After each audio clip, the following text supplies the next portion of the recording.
പുലിക്കളിയുടെ ഒരു ആവേശത്തിൽ നിൽക്കാണ്. ചേട്ടൻ പേരെന്താ? രവീന്ദ്രൻ പണിക്കാണ്. എവിടുന്നാ വരുന്നത്?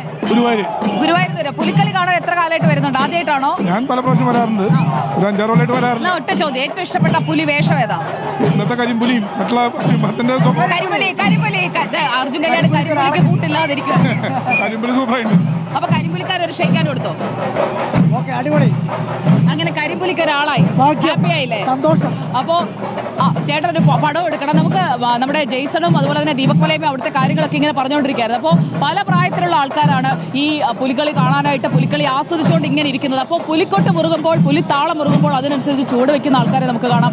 9 ദേശക്കാരുണ്ട്. കഴിഞ്ഞ തവണത്തേക്കാൾ ആവേശം കൂടും. ഇതിപ്പോ ഏകദേശം നമ്മൾ ഈ നിൽക്കുന്ന സ്ഥലം കഴിഞ്ഞു പോയത്, അതായത് നടുവിനാൽ കഴിഞ്ഞു പോയത് ഏകദേശം 5 ടീമുകൾ മാത്രമാണ്. ബാക്കിയുള്ള 4 ടീമുകൾ ഇനി പുറകെ അതാണ് എല്ലാം വന്നുകൊണ്ടേ. 6 മണി കഴിഞ്ഞു. അതെ, കഴിഞ്ഞ തവണയൊക്കെ ശരിക്കും പറഞ്ഞാൽ 4:30-5 മണിയായി തുടങ്ങുമ്പോൾ തന്നെ. പക്ഷെ ഇത്തവണ നേരത്തെ തുടങ്ങി, 9 എണ്ണം ഉള്ളതുകൊണ്ട് നേരത്തെ തുടങ്ങി. ഇനി അങ്ങോട്ട് അടുത്ത അരമണിക്കൂർ എന്ന് പറഞ്ഞു കഴിഞ്ഞാൽ ഒരു ആവേശം അങ്ങോട്ട് മുറുകുന്ന ഒരു സമയമായിരിക്കും. ഈ ആവേശം എത്ര കണ്ടാലും മതിയാവും. ചേട്ടൻ എത്ര കാലമായി പുലിക്കളി കാണും? പേരെന്താ? രവീന്ദ്രൻ. എവിടെയാ താമസിക്കുന്നത്? പൂങ്കുന്നം. അപ്പൊ ഈ പുലിക്കളി ഇവിടെ ആവേശം ഓരോ വർഷം കഴിയുന്നവർ കൂടുവാണോ? അത് കൂടു തന്നെയാണ്. പുലിക്കളി, തൃശ്ശൂർ പൂരം, ഇത്തരം ആഘോഷങ്ങളൊക്കെ എല്ലാ കൊല്ലം ഒരു മുടക്കം കൂടാതെ നടക്കുന്നതാണ്. അതാണ്, ഓരോ വർഷം കഴിയുന്നതോറും ആവേശം ഇങ്ങനെ കൂടിക്കൊണ്ടേ ഇരിക്കുകയാണ്. അപ്പോൾ ഇപ്പോഴത്തെ ഒരു തലമുറയോട് ചോദിച്ചു കഴിഞ്ഞാൽ ആവേശം എന്നല്ല, വൈബ് എന്നാ പറയാ. പണ്ട് കാലത്ത് പൂക്കളം അടുത്ത വീട്ടിലത്തെ പൂവ് തോട്ടിക്കൊണ്ട് പൊട്ടിച്ച് ഓടി വരുന്നത്, അങ്ങനെയാണ് പൂക്കളം നടുന്നത്. ഇപ്പൊ വാങ്ങിച്ചിട്ടല്ലേ ഇടുന്നത്. അതാണ് ആ ത്രില്ല് ഇതിന്റെയാണ്. ഇപ്പൊ റെഡിമെയ്ഡ് ആയതിനെ കുറിച്ചാണ് ചേട്ടൻ പറഞ്ഞത്. അതുപോലെ തന്നെ പുലിക്കളിയിൽ മാറ്റങ്ങളുണ്ട് സൂചി. അതായത് ഒരു 10 വർഷം മുന്നേ നടന്നു. ഞാനിവിടെ പഴയ ഒരുപാട് നേരത്തെ രാവിലെ തന്നെ ഓരോ സംഘത്തിനോടൊപ്പം പോയപ്പോൾ പറയുന്നത്, ഓരോ തവണ പുലിക്കളിയുടെ വേഷങ്ങളിൽ, അതിന്റെ വരകളിൽ, അതുപോലെ തന്നെ പ്ലോട്ടുകളിൽ, അങ്ങനെ ഓരോ രീതിയിലും മാറ്റങ്ങൾ വരുന്നുണ്ട്. ഈ പെൺപുലികളൊക്കെ ഈ പറയുന്ന പുലിക്കളി സംഘത്തിനോടൊപ്പം വന്ന് ചുവടുവെച്ച്. അതുപോലെ തന്നെ ഈ പുലിക്കളിയുടെ പുലി വേഷത്തിന്റെ കാര്യം ഞാൻ ഇങ്ങനെ ചോദിച്ചു. അപ്പൊ ഇവര് പറഞ്ഞെന്ന് വെച്ചാൽ ഈ ശരീരത്തിലുള്ള രോമമൊക്കെ വടിച്ച് ഈ ചായം തേപ്പ് നടത്തണം. അത് കഴിഞ്ഞിട്ട് ഈ പുലിയുടെ മുഖം ഉണ്ടാക്കാനായിട്ട് കടലാസിൽ പശ പുരട്ടി രൂപം ഉണ്ടാക്കണം. രൂപം ഉണ്ടാക്കിയിട്ട് പല്ലൊക്കെ ഉണ്ടാക്കുന്നത് എന്തുകൊണ്ടാണെന്നറിയോ? ചൂരൽ കൊണ്ടാണ്. അപ്പോൾ അങ്ങനെ ഓരോന്നിനും അതിൻ്റെതായ അധ്വാനമുണ്ട്. അപ്പോൾ ചൂരൽ കൊണ്ടുള്ള പല്ല്, അങ്ങനെ ഒരു പുലിവേഷം ഇറങ്ങണമെന്നുണ്ടെങ്കിൽ മാസങ്ങളുടെ അധ്വാനമാണ് അതിന് വേണ്ടത്. അപ്പോൾ അതോടൊപ്പം തന്നെ ഈ സൈക്കിൾ ട്യൂബ്, നാക്കുണ്ടാക്കുന്നത് സൈക്കിൾ ട്യൂബ് കൊണ്ടാണ്. അപ്പോൾ അങ്ങനെ ഓരോന്നിനും ഓരോ സാധനങ്ങളാണ് ഉപയോഗിക്കുന്നത്. അപ്പോൾ രോമം, പുലി നഖം, പുലി മുഖം, പുലി നാക്ക്, പുലിക്കൊട്ട് മുറുകി. അപ്പോൾ എല്ലാവരും ഒന്ന് ചുവട് വയ്ക്കല്ലേ? പുലിക്കൊട്ടിന് ചുവട് വെച്ചിട്ടുണ്ടോ? ഒന്ന് വെച്ച് നോക്കിയാലോ?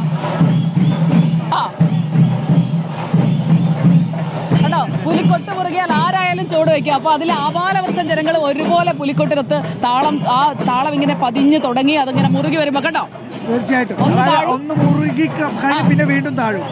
അപ്പൊ നമ്മുടെ ജെയ്സൺ നമുക്കപ്പോ തുടരുന്നുണ്ട്. ജെയ്സൺ, പുലിത്താളം മുറുകി വരികയാണ്. ഇനിയിപ്പോൾ അങ്ങോട്ടുള്ളത്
ജയ്സൺ.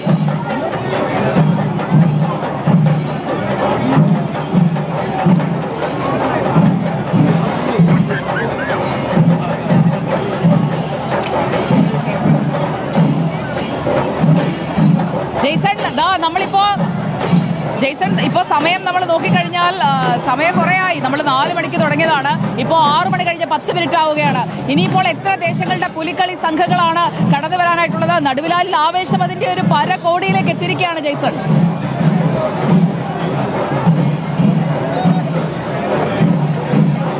സുജിയ, അത് നടുവിലാൽ പ്രദേശത്ത് മാത്രമല്ല, തൃശ്ശൂർ സ്വരാജ് റൗണ്ട് മുഴുവൻ ഇപ്പോൾ ജനസമുദ്രമായി മാറിക്കഴിഞ്ഞിരിക്കുന്നു. നമുക്ക് ആ ദൃശ്യങ്ങൾ വളരെ വ്യക്തമാണ്. എത്ര സമയമായി ഇവിടെ ആളുകൾ കാത്തു നിൽക്കുന്നു. 4 മണിക്ക് ആദ്യ ടീം സ്വരാജ് റൗണ്ടിലേക്ക് കയറിയതാണ്. ഇപ്പോൾ ആകെ 5 ടീം മാത്രമാണ് സ്വരാജ് റൗണ്ട്, ക്ഷമിക്കണം 4 ടീം മാത്രമാണ് സ്വരാജ് റൗണ്ടിലേക്ക് പ്രധാന വഴിയിലൂടെ കടന്നുള്ളത്. ഇപ്പോൾ മറ്റ് വഴികളിലൂടെ കടന്ന് സ്വരാജ് റൗണ്ടിലേക്ക് എത്തിയ ടീമുകൾ ഇപ്പോൾ നമുക്കൊരു അറ്റത്തേക്ക് ഒന്ന് സൂം ചെയ്താൽ അത് വിയ്യൂർ ദേശമാണോ കുട്ടംകുളങ്ങര ദേശമാണോ എന്നറിയില്ല. അതിഗംഭീരമായ നിശ്ചല ദൃശ്യങ്ങളാണ് ആദ്യം കാണുന്നത്.